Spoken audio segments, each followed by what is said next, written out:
सभी को मेरा नमस्कार। एजुकेशन साइकोलॉजी के पेपर में सेक्शन सी का जो आपका फोर्थ क्वेश्चन है, अधिगम की विभिन्न शैलियाँ कौन कौन सी हैं, प्रत्येक का एक एक उदाहरण दीजिए या प्रत्येक को एक एक उदाहरण द्वारा स्पष्ट कीजिए। ये क्वेश्चन था जिसमें कुछ लोगों ने किया नहीं है और कुछ लोगों ने करने की कोशिश की है, तो थोड़ा सा शायद वो भटक गए। तो हम चाहेंगे कि आप लोग इसको थोड़ा क्लियर कर लें। आइए देख लेते हैं अधिगम की विभिन्न शैलियाँ। देखिए, सीखने और सिखाने की प्रक्रिया में बालक किस प्रकार से सीखता है, किस प्रकार से अच्छी तरह सीखता है, किस प्रकार से चीज़ों को अच्छी तरह से समझ पाता है, मतलब बेटर जो अंडरस्टैंडिंग होती है वो कैसे किस प्रकार से वो कर पाता है। ठीक, अधिगम की जो मात्रा होती है, लर्निंग जो हो रही है, वो लर्निंग की मात्रा किस प्रकार से बढ़ जाती है, कैसे हम सीख पाते हैं, किस प्रकार से हम बहुत अच्छा सीख पाते हैं। ठीक है, तो वो अधिगम की जो शैली होती है वो इस पर निर्भर कर मतलब अधिगम इस पर निर्भर करता है कि मेरा या मेरे विद्यार्थियों का सीखने का जो स्टाइल है, जो सीखने की शैली है, वो सीखने की शैली कैसी है।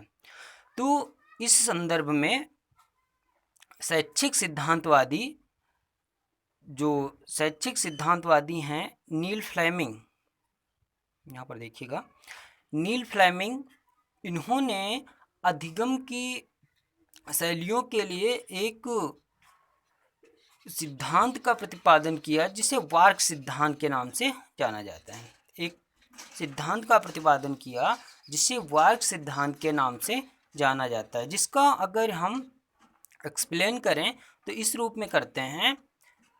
V means visual, A means auditory, R means reading और राइटिंग, K मीन्स काइनेस्थेटिक।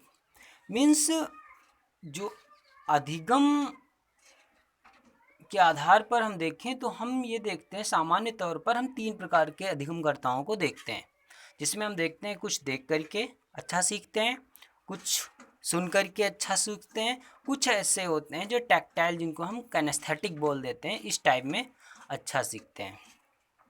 ठीक, कुछ देख करके, कुछ सुन करके और कुछ काइनेस्थेटिक टाइप के होते हैं। लेकिन यहाँ पर जो नील फ्लेमिंग का वर्ग सिद्धांत है, उसमें 4 प्रकार की अधिगम शैलियाँ बताई गई हैं, 4 प्रकार के अधिगमकर्ता बताए गए हैं। फर्स्ट होते हैं विजुअल, मीन्स दृश्य। दृश्य अधिगमकर्ता वे अधिगमकर्ता होते हैं जो चार्ट या मॉडल को देख करके उसके प्रत्यय को, उसके कॉन्सेप्ट को सीख लेते हैं। इस प्रकार के अधिगमकर्ताओं को हम बोल देते हैं दृश्य से अधिगमकर्ता। जैसे क्लास में पढ़ाया जा रहा है कि जो आकर्षण है, आकर्षण जब दो विषम प्रकृति की वस्तुएं एक दूसरे के संपर्क में आती हैं तो वो एक दूसरे के की ओर आकर्षित होती हैं। ठीक है, तो उसको जब करके वहाँ पर दिखाया जा रहा है, वहाँ उन चित्रों के माध्यम से बताया जा रहा है, बोर्ड पर बताया जा रहा है, चार्ट पर बताया जा रहा है, या उसका मॉडल है उसके द्वारा, तो इस प्रकार से जो विजुअल लर्नर्स है वो आसानी से सीख लेता है। नेक्स्ट है आपका ऑडिटरी। ऑडिटरी लर्नर वे लर्नर होते हैं जो श्रवण सुन करके सीखते हैं। जैसे हम अपने फील्ड की बात करें, विजुअली इम्पेयर्ड जो विद्यार्थी होते हैं वो चीज़ों को रिकॉर्ड करते हैं, रिकॉर्ड करने के बाद रिकॉर्डिंग सुनते हैं, और जब कोई कठिनाई होती है फिर उसको बैक करते हैं, फिर सुनते हैं, फिर बैक करते हैं, फिर सुनते हैं। इस प्रकार से बैक करके सुनना, कठिनाई के स्तर को बार बार सुनना, तो इस प्रकार के जो लर्नर्स होते हैं उनको हम ऑडिटरी लर्नर के नाम से जानते हैं। श्रवण ऑडिटरी लर्नर वही होते हैं जो चीज़ों को सुन करके सीखते हैं। जैसे टीचर क्लास में पढ़ाने आता है तो टॉपिक का नाम तो लिख देता है, टॉपिक का नाम लिखने के बाद सेम टू सेम वो सिर्फ लेक्चर देता जाता है और आप बैठे सुनते हैं। तो उसमें जो ऑडिटरी लर्नर्स होते हैं उनको चीज़ें ज़्यादा क्लियर होती हैं, जबकि विजुअली लर्नर्स को अच्छी तरह से क्लियर नहीं हो पाती। थर्ड हैं आपके रीडिंग या राइटिंग जो अधिगमकर्ता होते हैं। रीडिंग राइटिंग अधिगमकर्ता वे अधिगमकर्ता होते हैं जो पढ़ करके लिख करके इस तरह से सीखते हैं। तो पढ़ करके लिख कर सीखने वाले जैसे कुछ लोग होते हैं, जिस केमिस्ट्री की रिएक्शन ले लें, कुछ लोग होते हैं तो मान के चलिए सिर्फ और सिर्फ अगर हम क्या करते रहें कि अगर हम सिर्फ और सिर्फ उनके सामने रिएक्शन को बार बार रटें लेकिन समझ नहीं आता है। लेकिन जब रिएक्शन को समझते हैं और रिएक्शन को कॉपी पे लिखते हैं, रिएक्शन को समझा, रिएक्शन को कॉपी पे लिखा, समझा कॉपी पे लिखा, बार बार जब कॉपी पर रफ हम वर्क करते हैं तो चीज़ें समझ में आ जाती हैं। इस प्रकार के जो अधिगमकर्ता होते हैं वो रीडिंग या राइटिंग अधिगमकर्ता होते हैं। मतलब या तो किताबों से पढ़ के सीख लेते हैं या तो किताबों से पढ़ते हैं के बाद में लिखते भी हैं और तब सीखते हैं। इस प्रकार के अधिगमकर्ता को रीडिंग राइटिंग अधिगमकर्ता कहते हैं।